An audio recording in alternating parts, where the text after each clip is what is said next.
motorista do Uber mudou para o árabe em seu celular e eu entendi cada palavra que ele disse sobre mim. Pedi o Uber do terminal do aeroporto às 11 horas da noite, depois que meu voo de Dubai atrasou 4 horas. O aplicativo dizia que o nome do meu motorista era Karim Hassan, 5 estrelas, Toyota Corolla prata. Quando o carro parou, joguei minha mala de mão no banco de trás e entrei na frente, cansado demais para me importar com a distância usual entre passageiro e motorista. Karim parecia estar no final dos seus 40 anos, com cabelos grisalhos nas têmporas e o tipo de rosto marcado que sugeria que ele havia vivido coisas que a maioria das pessoas apenas lê a respeito. Ele me cumprimentou em inglês com um sotaque carregado e perguntou se eu queria alguma rota específica para o meu hotel no centro. Eu disse que fosse a mais rápida, porque eu só queria tomar um banho e dormir depois de 16 horas de viagem. Saímos do terminal, entramos na rodovia e encostei minha cabeça na janela, observando as luzes da cidade passarem borradas. Foi quando o celular dele tocou. Ele atendeu pelo sistema Bluetooth do carro e imediatamente mudou para o árabe. Mantive meus olhos na janela e minha expressão neutra, porque ninguém nos Estados Unidos sabia que eu falava árabe fluentemente. Nem meus colegas na firma de consultoria, nem meus amigos, nem mesmo minha família. Eu passei 3 anos trabalhando para uma empreiteira de defesa na Jordânia, fazendo trabalhos de tradução para a inteligência militar, antes de me cansar da complexidade moral e mudar para a consultoria corporativa. O trabalho exigia uma autorização de segurança e muitos acordos de confidencialidade. E quando saí, decidi deixar toda essa parte da minha vida para trás. Nunca mencionei minhas habilidades linguísticas no meu currículo ou em conversas. Era mais fácil ser apenas mais um cara branco de terno que nunca morou em nenhum lugar interessante. Então, quando Karim começou a falar árabe com quem quer que estivesse no telefone, ele não tinha razão para pensar que eu entenderia cada palavra. A conversa começou normal. A pessoa do outro lado perguntou como estava a noite dele, e Karim reclamou do trânsito do aeroporto e dos passageiros mesquinhos que não davam gorjeta. Então, a outra voz disse algo que fez meu sangue gelar. Ele disse em árabe: "Você já pegou o consultor? Aquele do voo da Jordânia?" Karim respondeu: "Sim, ele está no meu carro agora. Parece exatamente com a foto que mandaram. Cabelo loiro, olhos azuis, cerca de 30 anos. Ele está quase dormindo." Mantive meu rosto pressionado contra a janela, mas cada músculo do meu corpo ficou tenso. Alguém tinha enviado minha foto para Karim. Alguém sabia que eu estava voltando para casa hoje à noite e coordenou para garantir que ele fosse meu motorista. A voz no telefone continuou: "Bom, leve-o para o armazém em Riverside, em vez do hotel. Precisamos fazer algumas perguntas a ele sobre seu tempo na Jordânia, sobre para quem ele trabalhou e o que ele sabe." Minha mente estava a mil, mas me forcei a ficar completamente imóvel, a continuar respirando normalmente, a não dar nenhuma indicação de que eu entendia. Karim disse: "E se ele resistir? E se ele perceber que não estamos indo para o hotel dele?" A voz respondeu: "Ele não vai perceber até ser tarde demais. Quando ele descobrir, você já estará no armazém. Mahmoud e seus homens estarão esperando. Eles cuidam disso a partir daí." Karim perguntou: "E depois que o interrogarem?" Houve uma pausa antes que a voz dissesse: "Isso depende do que ele sabe, e se está disposto a cooperar. Se ele for esperto, contará tudo. Se não..." A frase ficou inacabada, mas a implicação era clara. Eu estava sendo levado para um segundo local onde pessoas estariam esperando para me interrogar sobre meu trabalho na Jordânia. E se eu não cooperasse, não sairia vivo daquele armazém. Eu precisava pensar rápido, mas com cuidado. Se eu de repente pedisse a Karim para encostar ou mudar o destino, ele saberia que algo estava errado. Se eu tentasse pular de um carro em movimento na rodovia, provavelmente morreria. Eu precisava ganhar tempo e descobrir quem eram essas pessoas e o que queriam de mim. A voz no telefone ainda estava falando, dando a Karim instruções específicas para o armazém. "Pegue a saída 9 da rodovia, depois vire à esquerda na Avenida Industrial. O armazém é o terceiro prédio à direita. Revestimento de metal cinza. Pisque os faróis 2 vezes quando chegar, para que Mahmoud saiba que é você." Karim confirmou as instruções e a ligação terminou. Dirigimos em silêncio por mais 1 minuto antes que Karim dissesse em inglês: "Então, você está na cidade a negócios? Parece um homem de negócios." Forcei-me a responder casualmente, embora meu coração estivesse martelando contra minhas costelas. "Sim, apenas trabalho de consultoria. Nada muito emocionante." Ele assentiu e ligou o rádio em alguma estação pop, provavelmente para preencher o silêncio constrangedor. Peguei meu celular e abri minhas mensagens de texto, mas minhas mãos tremiam um pouco. Eu precisava contatar alguém, mas não podia ser óbvio. Se Karim me visse digitando freneticamente, poderia perceber que eu sabia que algo estava errado. Abri uma conversa com meu colega Miguel e digitei muito lentamente, tentando parecer alguém checando casualmente o celular. Voo pousou. Situação estranha. Talvez precise de ajuda. Explico depois. Apertei enviar e observei a mensagem mudar de enviando para entregue. Miguel provavelmente não veria até de manhã, mas pelo menos haveria algum registro se eu desaparecesse. Olhei para o GPS no painel de Karim e vi que ainda estávamos a 20 minutos do centro, mas não estávamos indo em direção ao meu hotel, de acordo com a rota exibida. Estávamos indo em direção ao Distrito Industrial, no lado leste. A saída 9 estava a 8 quilômetros. Eu precisava de um plano. Eu poderia ligar para o 190, mas o que eu diria? Meu motorista de Uber está me levando para algum lugar que eu não quero ir. Isso não obteria uma resposta imediata, e quando a polícia descobrisse onde eu estava, poderia ser tarde demais. Eu poderia tentar convencer Karim a parar por algum motivo e depois correr, mas estávamos em uma rodovia sem acostamento e sem ter para onde correr. A melhor opção parecia ser fingir até chegarmos mais perto do armazém,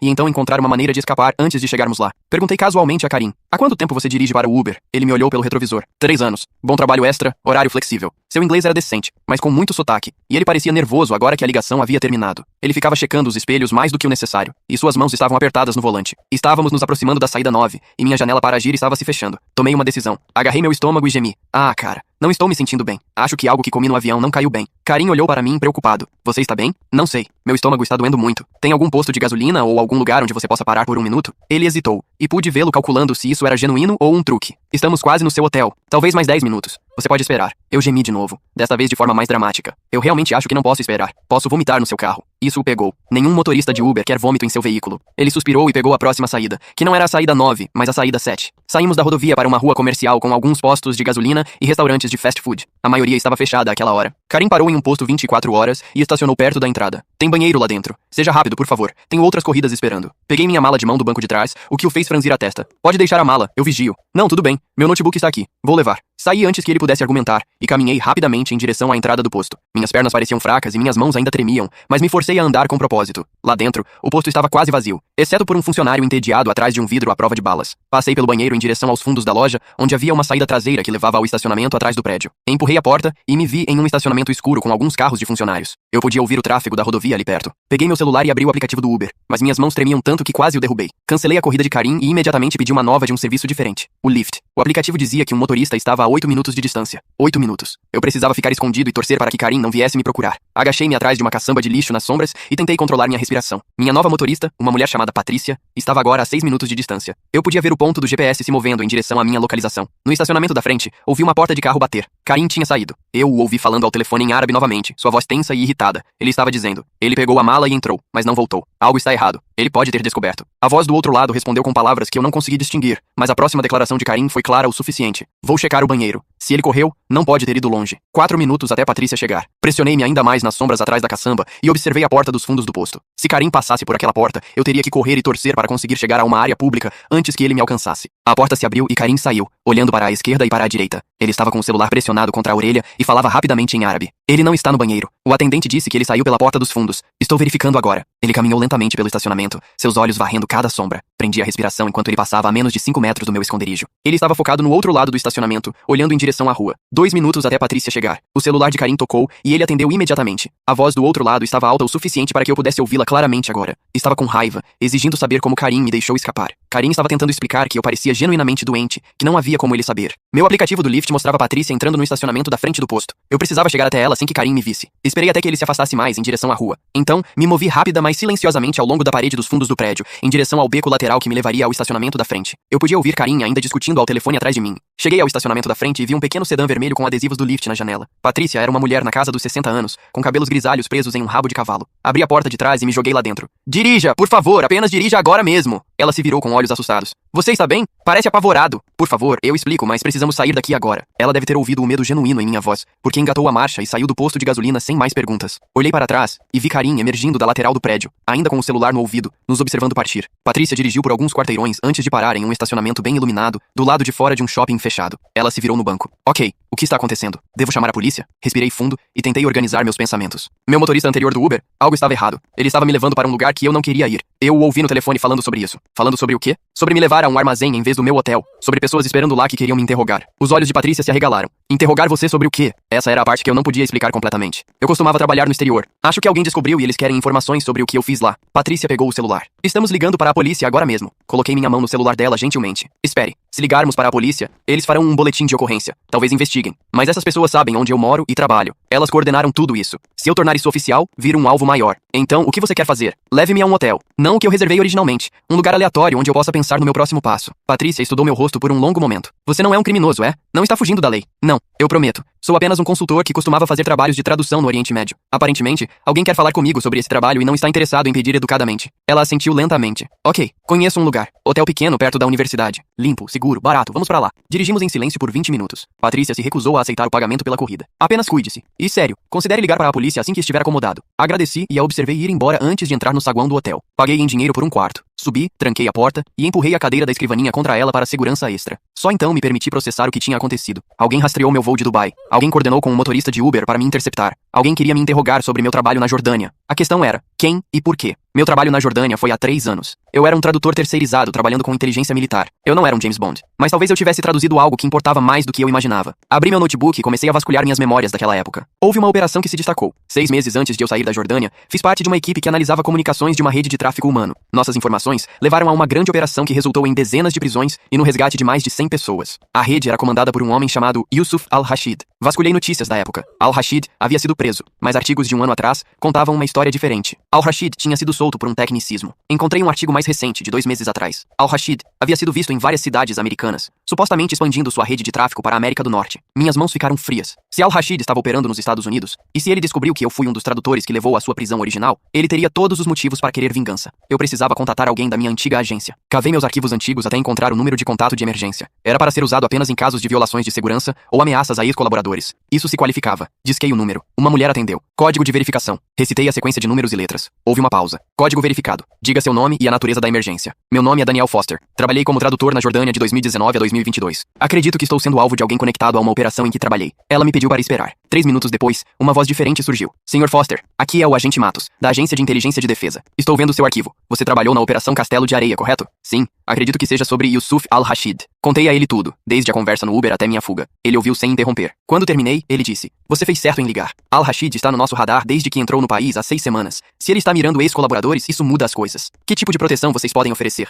A curto prazo, podemos providenciar moradia segura e vigilância. A longo prazo, depende se você está disposto a cooperar com uma investigação ativa. Seu conhecimento pode ser valioso. Eu assinei acordos de confidencialidade. Os acordos têm exceções para ameaças à segurança. Se estiver disposto a trabalhar conosco, podemos tornar isso legal. Precisamos que venha para um interrogatório completo. Quando e onde? Estou enviando um carro para buscá-lo. Deve chegar em 40 minutos. Leve pouca coisa. Você não vai voltar para esse hotel. O carro chegou. 2 agentes de terno me escoltaram até um carro preto grande. Dirigimos por 1 hora até uma instalação segura que parecia um retiro corporativo. O agente Matos chegou na manhã seguinte. Vamos começar do início. Conte-me tudo sobre a Operação Castelo de Areia. Passei as 6 horas seguintes repassando cada detalhe. Perto do fim, ele mostrou uma foto de vigilância. Reconhece este homem? Era Karim, meu motorista do Uber. Esse é o motorista que tentou me levar ao armazém. O nome verdadeiro dele é Karim Al-Naduri. É primo de Al-Rashid. Seu testemunho sobre o que ele disse ao telefone nos dá causa provável para trazê-lo para interrogatório. E os registros do celular dele nos levarão ao armazém. Então, eu sou a isca. Matos sorriu sombriamente. Você é uma testemunha. Mas sim, seu envolvimento acelerou nosso cronograma. Nos 5 dias seguintes, fiquei na instalação segura. Eles prenderam Karim e vários outros associados. Eles localizaram o armazém e encontraram evidências de tráfico humano. Mas Al-Rashid havia desaparecido. No 6º dia,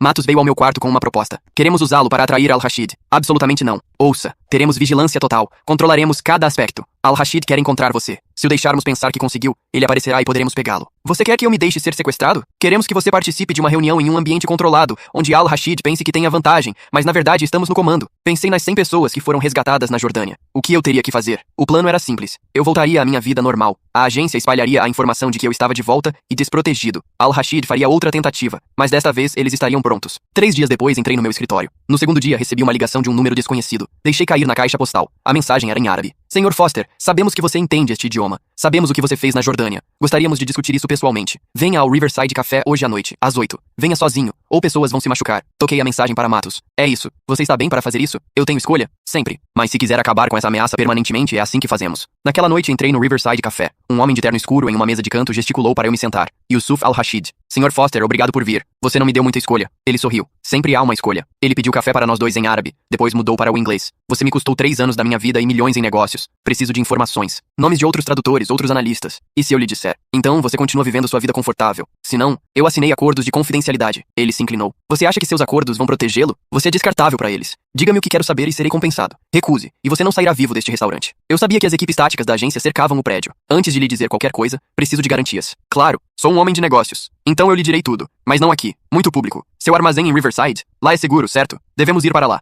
Al-Rashid me estudou. Finalmente ele assentiu. Muito bem, mas se estiver jogando você vai se arrepender. Saímos juntos. Entrei na Mercedes dele, com 2 de seus homens me flanqueando. Enquanto dirigíamos, toquei o botão na fivela do meu cinto que ativava minha escuta e alertava as equipes. Chegamos ao armazém. Al-Rashid me levou a um escritório. Começou a fazer perguntas detalhadas. Respondi algumas, ganhando tempo, esperando o sinal. Ele veio na forma de granadas de luz explodindo em 3 entradas diferentes. Equipes táticas invadiram o armazém. Al-Rashid tentou correr, mas foi derrubado. O agente Matos apareceu ao meu lado. Você está bem? Defina bem. Você conseguiu. Pegamos ele em tentativa de sequestro, intimidação de testemunha e as acusações de tráfico são sólidas. Ele vai ficar preso por muito tempo. Observei enquanto algemavam Al-Rashid. Ele gritava em árabe sobre advogados e prisão falsa, mas a gravação da escuta capturou tudo. Os meses seguintes foram consumidos por depoimentos. Testemunhei sobre a tentativa de sequestro, sobre a ligação de Karim. As acusações de tráfico vieram com depoimentos de vítimas. Al-Rashid foi condenado a 45 anos de prisão federal. Karim e outros 4 receberam sentenças semelhantes. A agência me ofereceu um cargo permanente. Recusei. Voltei à consultoria, mas o normal parecia diferente. Eu tinha estresse pós-traumático leve. 1 ano depois, recebi uma carta encaminhada. Era de uma mulher chamada Aisha, resgatada na Operação da Jordânia. Ela foi mantida por 8 meses pela rede de Al-Rashid.